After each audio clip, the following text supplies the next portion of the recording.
Hi everyone. So, um, so today we'll discuss about event loops. Event loop is a very important topic in JavaScript. Basically, all the uh, modern web applications that we see that we build, their core functionality like fetching the APIs and console logging and everything, it is possible with the help of event loop.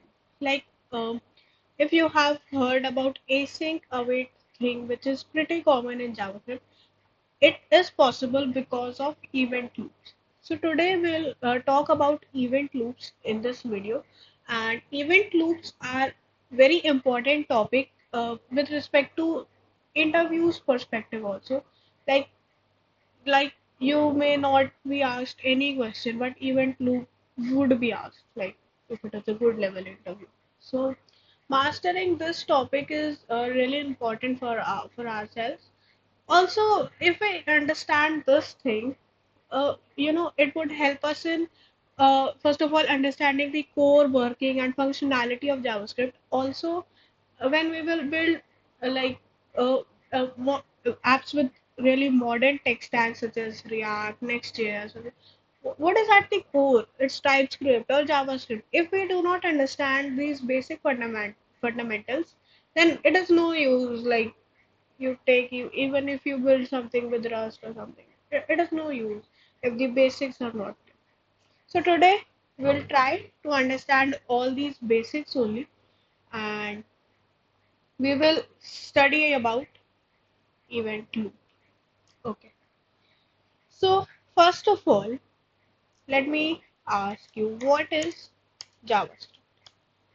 JavaScript is a synchronous single-threaded language, right? Which means JavaScript can execute one thing at a time, and uh, it you know if JavaScript has started executing, then it will execute all the things one by one. It will not wait for anything, and it will not uh, uh, the order would be preserved. If a function is at line 11, then it would be executed at line 11. A function which is at line 14 would not be executed before. So JavaScript is a synchronous single-threaded language, which means there is only one call stack in JavaScript. There's only one call stack in JavaScript which does all the work of calling the function, setting the execution context, and creating the memory space, executing the code, and then removing it also, remove the functions and execution context from the call stack. Everything is done by is done inside one single call stack which JavaScript has. Okay, if this is the case, then how are we able to implement fetching the API? See, fetching an API, maybe you have a server. Let's say you have a Netflix server over here, and you are requesting some shows from Netflix. Now Netflix server would, like, it's really fast, but even if it is really fast, it would take at least 5 milliseconds or 10 milliseconds to execute, to return back the answer, right? But JavaScript does not wait for anything. So even when it returns, till the time it returns, it is possible that its execution context might not even exist right now.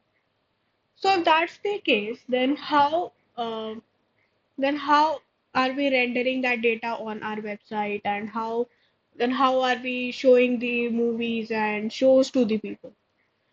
Okay, so to answer all these questions, let us first understand the environment in which the JavaScript functions.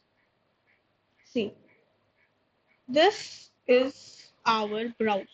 Okay, this black box is a browser, right? This outer one, this. Okay.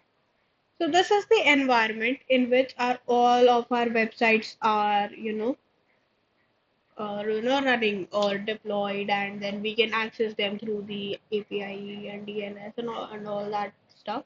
So if I type slash maybe google.com or something like that, so my browser would give me the google.com site, right?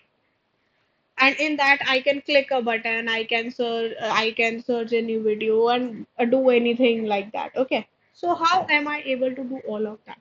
This is all because of browser. See, this call stack is primarily belonging to JavaScript. JavaScript with itself brings only the call stack. It is only responsible for the call stack. Now, to make better use of this call stack of this language, browsers provide an engine known as JavaScript engine. The Google provides it, of course, and the name is V8 engine. Okay, and it's really powerful engine, and Node.js is also based upon that. Node.js is basically a runtime environment, and see, JavaScript engine, it is also similar to it is also a runtime environment for call stack. So Node.js is also pretty similar. And so if anybody questions us about the engine, any example for JavaScript engine, so we can say that Google Chrome's V8 JavaScript engine is a very good example for this. And there are many other also. I did not research about them. I just know about Google Chrome right now. Maybe you can look it up. Edge and Firefox, these also must be having. Well, they have it, right? Because if they don't have it, then half of the websites would go. Okay, so we have this JavaScript engine, okay, and then this JavaScript engine is fit inside the browser, right? Now, what does browser gives us?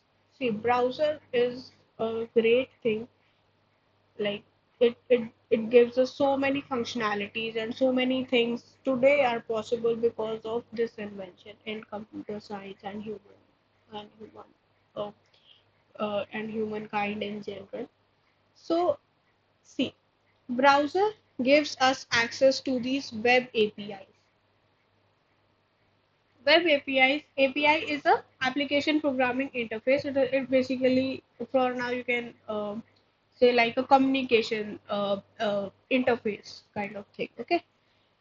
See, so we have been using set timeout, local storage, console, so many things, like from so many videos we are using all of these. But I think you would be surprised to know these all things are not a part of JavaScript. They are given to us from browser, which we can access through uh, this window or global object, which is also provided to us by browser. And through this object, we can access all these things from JavaScript. Okay. So set timeout, local storage, console, fetch, DOM APIs, location, Bluetooth, etc. Everything is is browsers. It is part of browser which is given to us through this uh, window object, which is the global object. And we discussed about the keyword this and this window object in some of the previous videos. You can check them out if you want to. Okay, so basically, set timeout, local storage, console, fetch, DOM APIs, all of these are provided to us by the browser. Okay, now let's just see one example of set time. Now we'll see how event loop is executed. Okay, so by now you would be, you would have the hint like event loop and other things are also part of browsers or JavaScript engine. Okay, these are not part of the JavaScript. Okay, okay. So just a second. So first we'll see how event loop is executed in set timeout frameworks and set timeout things. Okay, so let's just take an example and see this function. Okay, so see, we have this function. This is a callback function right here, which would be executed after 5 seconds. Right. So let's just see it in our console. See, let's just see if I can. 1, 2, 3, 4, 5. And it is, yeah, so it is printed, right? So after 5 seconds, it is printed. But how is it printed after 5 seconds? For that 5 second of time, where is this callback function placed? uh, we have been saying for so many times like JavaScript is synchronous, JavaScript does not wait for anyone, JavaScript is single threaded. If you are not over here, JavaScript would not wait for you. But over here, it seems like JavaScript is waiting for us. JavaScript is waiting for 5 seconds and then it is executed. So basically, how is this executing is we'll see right now. Okay, see now. We have this function, right? Let me just getting a screenshot.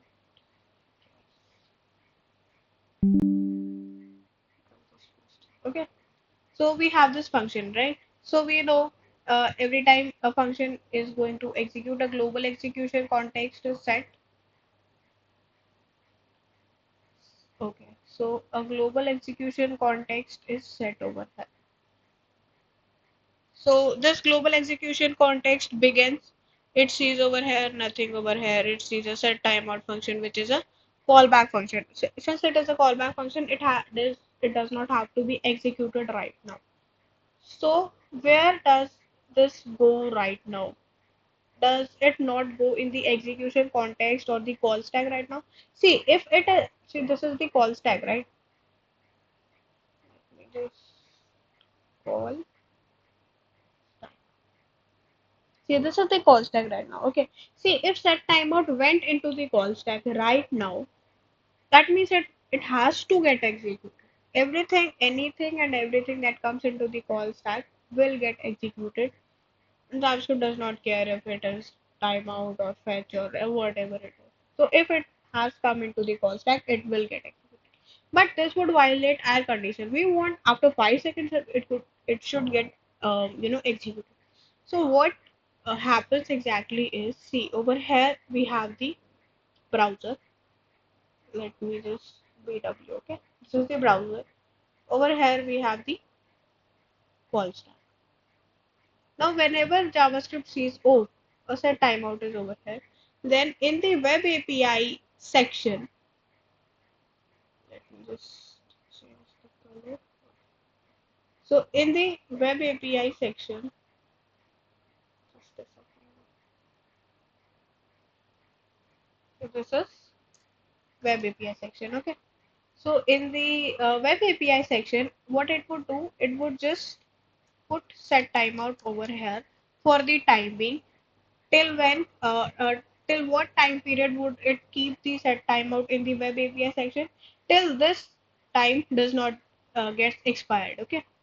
So uh, JavaScript comes, it sees over here, it sets a global execution context, it sees set timeout, it is kept in the web API section of the browser window of the browser, and then it comes over here and it sees nothing. So now so when JavaScript comes over here, it sees like there's nothing else over here right now.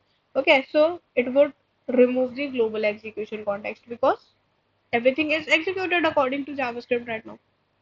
Now the timer while this timer is still going on, it has not been completed right now. Okay, and global execution context has been removed from the call stack. Okay, so now like it JavaScript is some kind of like here and set timeout is a tortoise. Like it is, it's just a bit slow and JavaScript is like, oh, I'm not waiting. Yeah, okay, that's okay. Set timeout is not, taking it to the heart. It's a good person or maybe function or whatever it is. Okay. So now 5 seconds have gone. Now set timeout is like, bro, I have reached right now. And now I have to get executed, do something. I don't know. And JavaScript says, what can I do? My execution context is over. I have executed everything from my side. You cannot say anything to me. Uh, okay, so JavaScript is like that employee who logs out exactly at 5 p.m. Like it does not care about the extra work, pending work, extra meeting, nothing. So 5 o'clock, I'm good. So it's like that.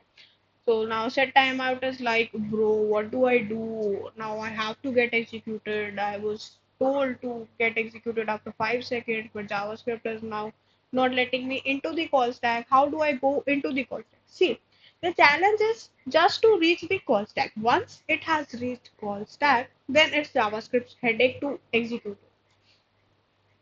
So, if we find any mechanism to put these web APIs which are executed after some period of time back into the call stack, then our problem is solved, then our challenge is complete. Okay.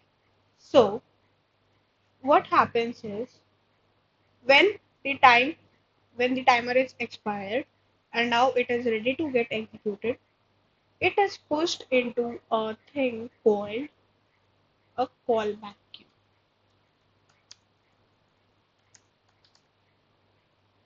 So over here we will have set time.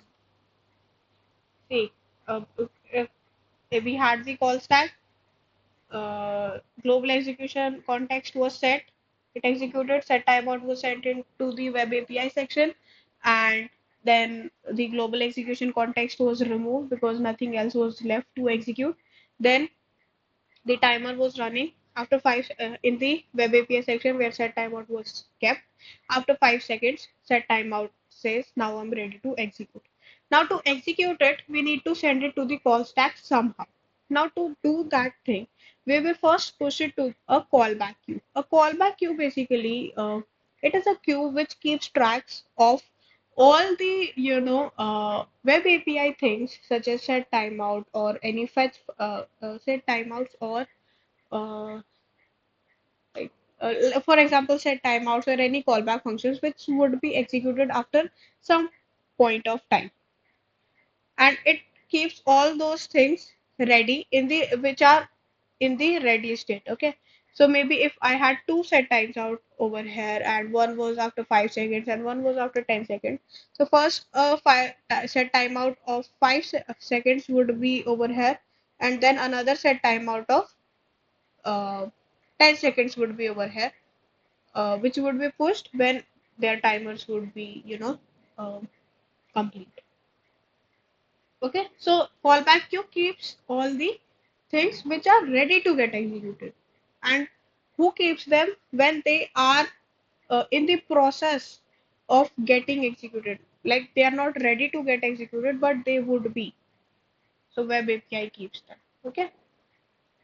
Okay. Now, next thing is okay. So they have reached the callback queue.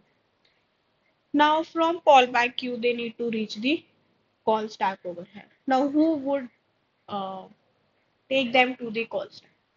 So we over here we have another thing which we call as nice color, maybe yellow. Yeah. Over here we have a thing called event loop, and here is the entry of the real hero, the protagonist of the story. Event loop. Event loop. What is the main function of event loop? Event loop is like a security guard or maybe the main executor of the things. Okay. So what does event loop does? What event loop exactly does is it basically keeps a check upon the callback queue. It you know like it constantly watches callback queue. And whenever it sees something over here which is ready to get executed, it takes them and puts it into the call stack. Who does it? Event loop does it. So this is the main function of event loop. So let's just try to recap a little bit. We try to run this JavaScript function. Global execution context is set. The all the functions are executed except set timeout, which is kept in the web API section because it has a timer attached to it. After 5 seconds have passed, it is pushed into the callback queue. It is pushed into the callback queue, and event loop keeps a regular check upon constant check upon the callback queue, and whenever something is ready to execute, it takes it and pushes it to the JavaScript call stack, and then JavaScript again creates a execution context and executes this function, this callback function, which was inside the set tag. So this is the whole, core concept. Okay.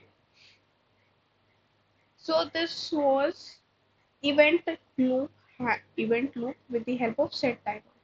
Now, but we have another APIs also such as fetch and DOM APIs. So let's just see how would we do the same thing with DOM APIs. What are DOM APIs? DOM APIs is nothing but these things. I think I told you in some video earlier. So DOM APIs are basically, APIs which gives us access to the, uh, uh, elements from our website. For example, if see I have a button over here. Okay. Yeah. So I have a button over here right now. See, and if I can show you. Okay. So I have this button right now over here, and I want to access this button. And so, how do I access it? With the DOM APIs, I can access them over here like this. Okay. So now, what happens in this situation? See over here, it gets executed. But it gets executed only when it is clicked, and it does not get executed by default on its own. See over here, we cannot see anything in the console, right? So, uh, yeah, only when I click it, this callback function is executed. And by default, nothing is happening, right? So how does JavaScript does this thing?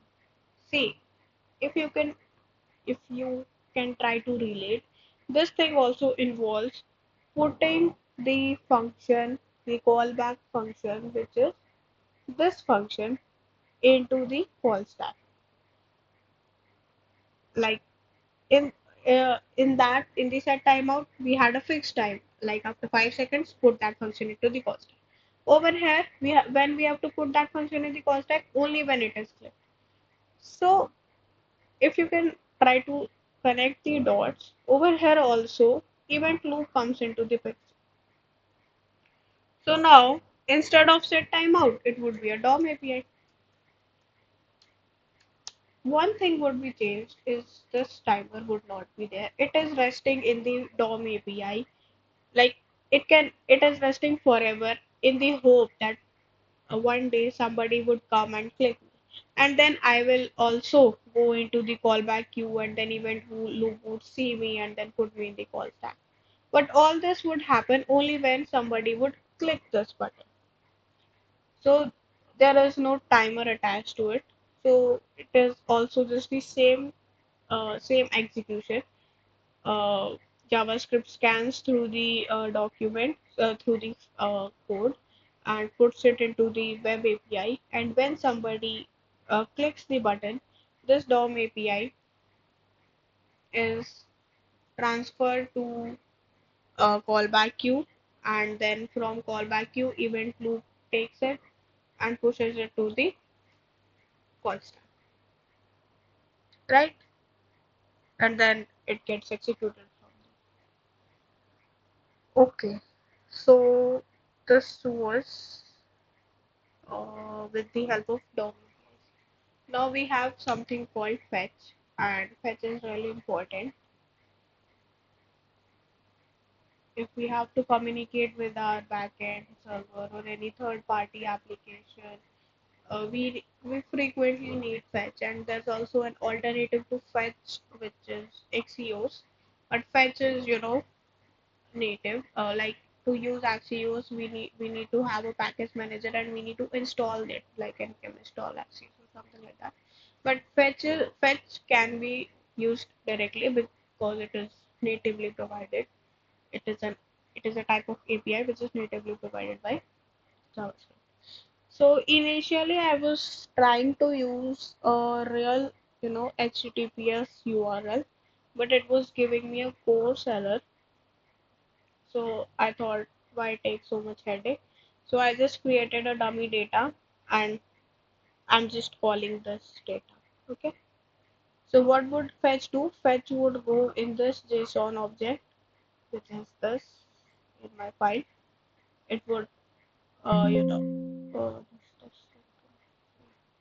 it would just fetch it, and it would feed it into the response.json, which we would await, and then we would just execute it. So let's just see how is this getting executed. Okay. See, first of all, it does not immediately comes upon the screen. Why? Because it takes a little bit, a 1 second or 1 millisecond time to fetch the data. And if you want, we can also see the data.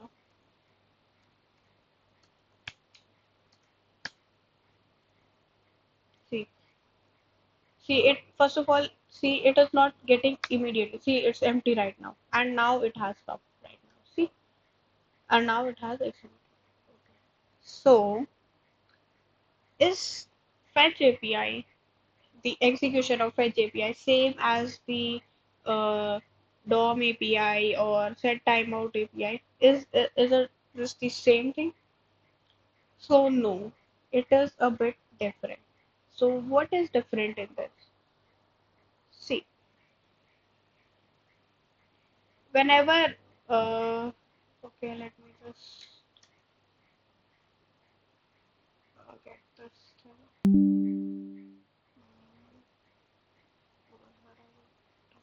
Okay, so now JavaScript tries to execute this function. This is an async. Oh, I should not have used async await right now because we have not discussed it yet. But just think async await is not over there here right now. Just we have this fetch kind of thing. Okay. So now what happens is JavaScript runs, okay, sees all these things and sees, oh, fetch is over there. Fetch would take some time, okay, to get the data. So what happens is over here, where is, yeah. So what happens to our, um, let me just bring that over here. Yeah. So what happens is, the global again same thing happens. Global execution context is set and it is removed. See, and get data is called over here. So get data thing is set right now, and it is, the execution context is set, and it's just execute all these things and gets removed. Okay. Now, how is this execution taking place? How is this awaiting this thing? Or maybe how is it fetching all these things? Like it would take, as you saw, it is not immediately coming on. See, it is empty for some while and then it is coming.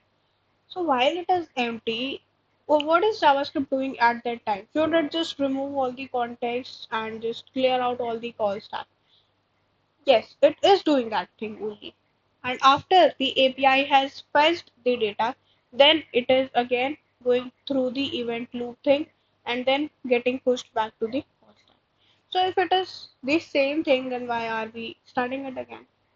It is because DOM APIs and set timeout APIs and all of that. Let me just clear it a little bit.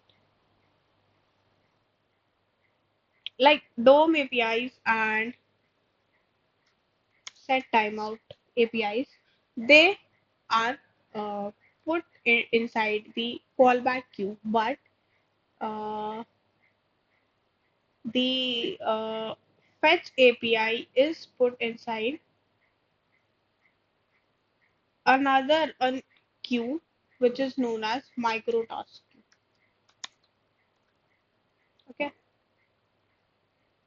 so basically, callback queue is also sometimes known as task queue, and so we have two types of queues. Okay, in which the web APIs would be put either in the callback queue and or in the microtask queue, and which API would go into which of the queues, it will solely depend upon the API. If it is a, let's say, a DOM API or a set timeout API or maybe anything like that, so it would go in the callback. But if it is some kind of, fetch API or a mutation observer kind of thing, uh, I don't know if it is in the current scope to explain mutation observer. Okay, let's just stick to fetch API thing. Fetch. If it is a fetch API kind of thing, then it would go into the microtask. Okay. And then same event loop is always monitoring both callback queue and microtask queue. And whenever something is in the ready state in either of these queues, it just gets pushed to the call stack. Now, here's a question for you. If we have this callback queue and this microtask queue, okay? What would it show? Yeah. So we have a callback queue over here and we have a micro task queue over here. So what do you think? And both have something in the ready state, okay? Maybe it has a no, maybe it has a set timeout in the ready state. Set timeout in the ready state. Or and it has a fetch API in the ready state. Okay. So what do you think would get executed first? Anything which is inside the callback thing would be executed first, or anything which is inside the micro task thing would be executed first. So uh, to get this answer, let's just try to see it in real time. Okay, this is a set timeout thing which just takes 1 millisecond, and this is a function which has a wait multiple times over here. Okay, now let's just see what would get executed first.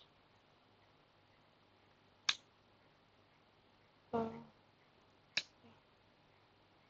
See, fetch is executed first, and then we have set timeout callback execute. Why is this happening? This is happening because microtask queue is a more higher priority queue which is given more priority by JavaScript by the event loop thing. Okay, so this has more priority. Anything which comes like even if callback has just one thing and microtask has 100 things. So callback cannot be executed until all these 100 things are not executed first. So microtask is always given higher priority, and first of all the tasks of the micro task have to be completed, and then any task which callback has will get executed. Now, this thing, because of this thing, so maybe we have only one function in set timeout. Okay. only in the callback queue. Okay, but in micro task maybe we have thousand of APIs and all of that which are queued. Okay, so after all of those thousand APIs would get executed, only then set timeout will get the chance to get executed. So this situation is known as starvation situation. Starvation for whom? For callback functions, for the functions inside callback. Because see, over here it was just one function, but it had to wait maybe 1,000 seconds to get executed, and maybe it was just a 1 second function. So this sometimes leads to starvation. Okay, and also one thing, event loop is constantly running. Uh, like as soon as you start the browser, it is running right now. Even right now, it is running. It only stops when you click this cross button or this cross button from the browser. It only stops there. Also, second thing, uh, the general functions in JavaScript, such as uh, the JavaScript has general functions also, right? Map, reduce, filter, for loops, while loop, etc. So do you think these also go through the process of callback queue process, microtask queue, and all of that? No. These are simple core JavaScript things, and these are like executed normally. They do not go through all this process of event loop and callback queue. Only the APIs or the things that are provided to us by browser, such as set timeout, fetch, etc. These or anything which involves async await. Only these things have to go through all the event loop things. Okay, so I hope this was clear, and let me just see if I have not missed anything. What's that? Yeah, okay. Yeah, so okay. So yeah, this was all about event loop, and if if you would tell even this much to the interviewer, like he would be so impressed that I think he would offer you a job. So yeah, thank you for being till here right now, till over here. So thank you so much.